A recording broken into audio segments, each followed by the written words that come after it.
आज की ये वीडियो आप सबके बहुत काम आने वाली है, क्योंकि अगर आप खुद का भी बिजनेस शुरू करना चाहते हैं या फिर आप इन्वेस्ट करना चाहते हैं तो आज ऐसे 10 बिजनेस आइडियाज हम डिस्कस करने वाले हैं इस वीडियो के अंदर, जो मेरे हिसाब से कभी फेल नहीं होते। ऐसे बिजनेसेस जो आपको हमेशा ग्रो करते हुए दिखेंगे, जिनकी डिमांड कभी खत्म नहीं होगी। यहां पर लिखा हुआ है टोबैको।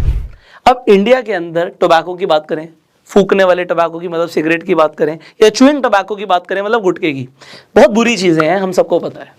पर ये इंडस्ट्री अब खत्म नहीं हो सकती। ये इंडिया की बिल्कुल बेस लेवल तक जाके घुस चुकी है। आप देखिए आज की डेट में कोई भी यूथ इससे बचा नहीं हुआ। अगर ऐसी कोई चीज जिसकी डिमांड इतनी ज्यादा है और लोग इसे छोड़ेंगे नहीं, तो एज अ बिजनेस ये बहुत प्रॉमिसिंग है, क्योंकि लोग इसके लिए हमेशा पैसा खर्च करने वाले हैं। तो जिस चीज के लिए लोग हमेशा पैसा खर्च करने वाले हैं, चाहे कुछ हो जाए। Number 2, alcohol. ये सॉन्ग्स का इंपैक्ट ना आज की जो नई जनरेशन है उस पर बहुत ज्यादा होता है। उन्हें लगता है यार ये तो कॉमन है ना, ड्रिंक करना is very common, it is very cool. लोग बहुत कूल समझते हैं हाथ में एक ग्लास लेके घूमने को। इनफैक्ट आप बहुत छोटे लेवल पर भी देखिए, किसी की अपनी कोई लिकर शॉप हो, देसी लैंग्वेज में बोलते हैं ठेका हो किसी का, तो आप देखिए वो बंदा पैसे कमाता नहीं कमाता, आप कहोगे बहुत पैसे कमाता है।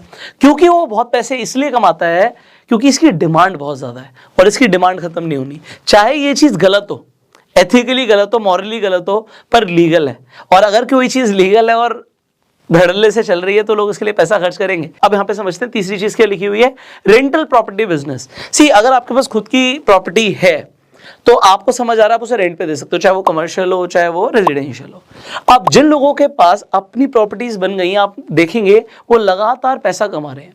अब बिजनेस किसी इंसान का कैसा चल रहा है, जॉब कैसी चल रही है, जो लैंडलॉर्ड है उसे कोई मतलब नहीं, उसे रेंट चाहिए होता है। ये आप देखते भी होंगे, कई सारे लोग रेंट पे रहते हैं, तो चाहे कोई भी सर्कमस्टेंस चल रहा है उनकी फैमिली में, उन्हें रेंट पे करना होता है। तो रेवेन्यू तो जनरेट होता रहेगा और ये इन्फ्लेशन एडजस्टेड होता है, क्योंकि हर साल हर 11 महीने के बाद रेंट बढ़ता रहता है और इन्फ्लेशन के साथ साथ रेंट बढ़ता रहता है। तो ऐसे बिजनेसेस जिन्हें रेंटल इनकम आ रही है बहुत अच्छी, वो बहुत अच्छा पैसा कमा रहे हैं। सो मेरे हिसाब से ये भी एक ऐसा बिजनेस है जो आप कंसीडर कर सकते हो। Next, paints. कितनी सिंपल सी चीज है पेंट, बट आप देखो बिल्डिंग्स बढ़ती जा रही हैं।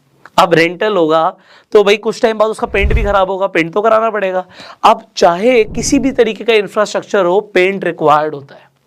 इसी तरीके से जो कंपनीज, लीडिंग कंपनीज है इंडिया के अंदर, एग्जांपल एशियन पेंट, सन 2010 में एशियन पेंट्स का शेयर लगभग 200 रुपए का था। आज 2023 के अंदर 13 साल के अंदर शेयर 2700 रुपए से ऊपर का है। 100 गुना से ज्यादा शेयर का प्राइस बढ़ गया, 100 गुना पिछले 13 साल के अंदर। क्यों? क्योंकि एक बहुत बेसिक रिक्वायरमेंट है, पर ये बेसिक रिक्वायरमेंट के ऊपर लोग ध्यान नहीं दे रहे। आज भी मुझे ऐसा दिखता है, ऐसे कई बिजनेसेस हैं जैसे हम शेयर भी कर रहे हैं आपके सामने, जो आने वाले टाइम में रुकेंगे ही नहीं। पर सवाल सिर्फ ये है कि आप उन बिजनेसेस में इन्वेस्टेड हैं या सिर्फ उनके यूजर हैं। अगर आप यूजर हैं तो आप पैसा देते रहेंगे, और अगर आप इन्वेस्टेड हैं तो पैसा आपको मिलेगा। Next, marriage and event planning. ये बहुत इंटरेस्टिंग है। मैं आपको यहां पे एक छोटा सा एक्टिविटी करते हैं। हो सकता है बहुत सारे लोगों की अभी तक शादी ना हुई हो या हो भी गई हो, तो मेरा सवाल यह है, आप अपनी शादी में कितना खर्च करने वाले हो या आपने कितना खर्च किया? आप देखेंगे, आप हैरान हो जाएंगे। एक आम आदमी जो मंथली कमा रहा है, लगभग उसका 20 गुना अपनी शादी के लिए प्लान करता है। मतलब अगर कोई 50,000 कमा रहा है तो वो प्लान करता है कि मैं 10 लाख से अपनी शादी करूंगा।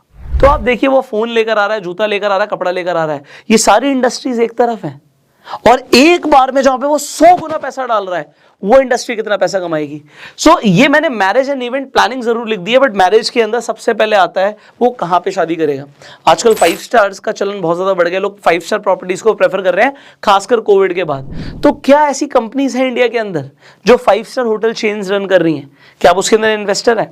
Think about this. आपको एक इन्वेस्टर माइंडसेट लेकर आना पड़ेगा। इनफैक्ट अगर आप खुद का भी बिजनेस शुरू करना चाहते हैं तो कितना बढ़िया बिजनेस है। एक इंसान अपनी जिंदगी का एक बहुत बड़ा पैसा मैरिज में खर्च करने वाला है और वो इवेंट प्लानर को देने वाला है कि भैया मेरी शादी बहुत अच्छे से कराना, मुझे ये भी चाहिए, कोई कॉम्प्रोमाइज नहीं चाहिए।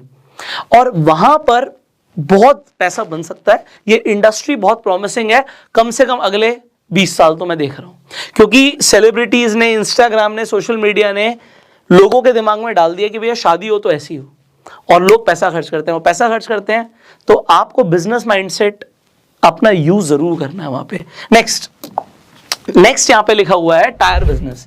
तो भैया आज डीजल गाड़ी बंद हो जाए, पेट्रोल का कोई नया मॉडल आ जाए या इलेक्ट्रिक गाड़ियां आ जाए, कुछ भी हो जाए, अगर गाड़ी जब तक रोड के ऊपर चलेगी तब तक टायर चाहिए। तो आप टायर को बहुत छोटा बिजनेस हो सकता है, समझ रहे हो, बट आपके आसपास जो टायर शॉप्स हैं, क्या वो लोग पैसा कमा रहे हैं? अगेन बिजनेस की बात करते हैं तो आप अपोलो की बात करो या एमआरएफ की बात करो या C8 की बात करो, आप देखोगे ये कंपनीज लगातार पैसा कमा रही हैं। और अगर आप कम से कम देखो लॉन्ग टर्म होराइजन में देखें तो 10 साल में आप एमआरएफ का शेयर प्राइस देखिए, क्या वो बढ़ रहा है? The answer is yes, क्योंकि टायर बिकता जा रहा है। जब तक टायर बिकेगा, टायर घिसेगा, टायर बिकेगा, टायर घिसेगा, टायर बिकेगा। ये टायर इंडस्ट्री बहुत बड़ी इंडस्ट्री है। सो अगेन ये ऐसा बिजनेस है जो बंद नहीं होगा। लोगों को ट्रांसपोर्टेशन चाहिए। Next, education. आज माँ बाप चाहे कुछ भी करें, लोन पे पैसा ले आए, अपने बच्चे को स्कूल से नहीं निकालेंगे, स्कूल और कोचिंग सेंटर की फीस वो देंगे। एजुकेशन इंडस्ट्री इतनी बड़ी है, इसीलिए आपके सामने एग्जांपल है बायजू का, अनअकैडमी का, क्योंकि ऑनलाइन हो चाहे ऑफलाइन हो, एजुकेशन के लिए लोग पैसा खर्च करते हैं। तो अब कोई छोटा कोचिंग सेंटर आपके आसपास चल रहा हो, उसका ओनर भी पैसा कमा रहा है, या फिर कोई बड़े स्कूल का ओनर जिसके पास हजारों बच्चे आ रहे हैं वो भी पैसा कमा रहा है। तो छोटे से लेके बड़े लेवल तक एजुकेशन एक ऐसी चीज है जो बंद नहीं होगी। कोविड के टाइम पे भी जो ऑनलाइन एजुकेशन है उसे बहुत बढ़ावा मिला, क्योंकि एजुकेशन बंद नहीं हुई।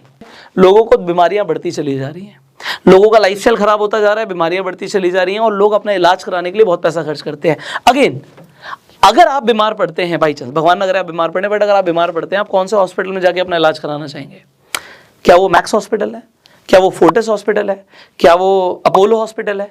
क्या वो मेदांता है? वो कौन सा हॉस्पिटल है?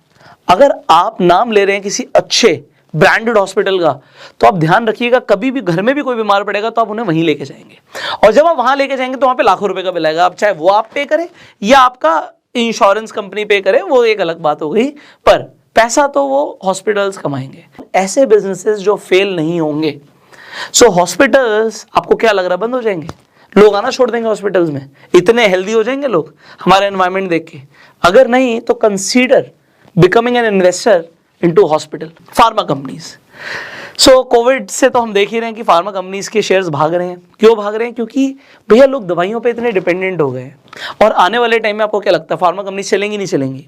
फार्मास्यूटिकल का फ्यूचर बहुत ब्राइट है, और इसीलिए फार्मा कंपनीज के शेयर्स भी भाग रहे हैं। इनफैक्ट आप इसे देख सकते हैं अपने आसपास भी, बहुत सारी मेडिकल शॉप्स खुलती चली जा रही है, केमिस्ट की शॉप खुलती है ना, वो खुलती चली जा रही है, क्योंकि लोगों को दिख रहा है उसमें पैसा है यार, उसमें मार्जिन है। और क्योंकि पैसा है, मार्जिन है, एक्चुअल में होता क्या है, कोई भी दवाई होती है उसकी मैन्युफैक्चरिंग कॉस्ट बहुत कम होती है, R&D में बहुत पैसा खर्च होता है, और कंपनीज की ना यहाँ पे आप मनमानी समझ लीजिए, वो किसी भी दाम पे उस दवाई को बेच रहे हैं। तो अगर उनकी मैन्युफैक्चरिंग कॉस्ट 10 रुपए की भी होगी, उनकी मर्जी है, वो 100 का बेचे, 200 का बेचे, 500 का बेचे, आपका कोई कंट्रोल नहीं है। और अगर डॉक्टर ने प्रिस्क्राइब कर दी तो आपको वो खरीदनी पड़ती है, क्योंकि आपको लगता है यही दवाई मेरे को फायदा देगी। तो ये इंडस्ट्री मुझे नहीं लगता कि किसी भी तरीके से पिटने वाली है या बंद होने वाली है, ये ग्रो ही करेगी। और यहां पर लोगों की जेब से पैसा निकलेगा। मैंने क्या बोला, पैसा जहां पर लोग खर्च कर रहे हैं वहां पर ध्यान दो, पैसा वहीं बनता है। हाउसिंग, अब लोगों की एक बहुत बड़ी समस्या है कि भैया अपना घर होना चाहिए। लोग अपने गांव छोड़ के शहरों में आ रहे हैं, शहर में अपना घर लेना है, घर तो चाहिए, जमीन लिमिटेड है, तो हाउसिंग बहुत ज्यादा ग्रो करता जा रहा है। यहां पर देखिए, इंडिया के अंदर जो मैक्सिमम प्रॉपर्टी है बहुत लिमिटेड लोगों के हाथ में है। इसका मतलब यह है कि बहुत कम लोग ऐसे हैं जो बहुत ज्यादा लैंड और रियल एस्टेट को ओन करते हैं। ज्यादातर लोगों के पास बहुत बड़ी बड़ी जमीनें, घर नहीं होते, पर बहुत लिमिटेड लोग ऐसे हैं जिनके पास बहुत ज्यादा जमीनें या बहुत ज्यादा रियल एस्टेट है। उसका एक सिंपल सा रीजन है उनका माइंडसेट। ये नहीं उनके पास पुश्तैनी पैसा था, कोई एक तो होता है जो शुरुआत करता है। धीरूभाई अंबानी ने भी शुरुआत करी। आने वाली उनकी जो जनरेशन है, वो उनके जो एक्शंस है, जो उनकी मेहनत है, उसका डेफिनेटली उन्हें फायदा मिल रहा है। सिमिलरली आज आप इस इंडस्ट्री को इग्नोर नहीं कर सकते।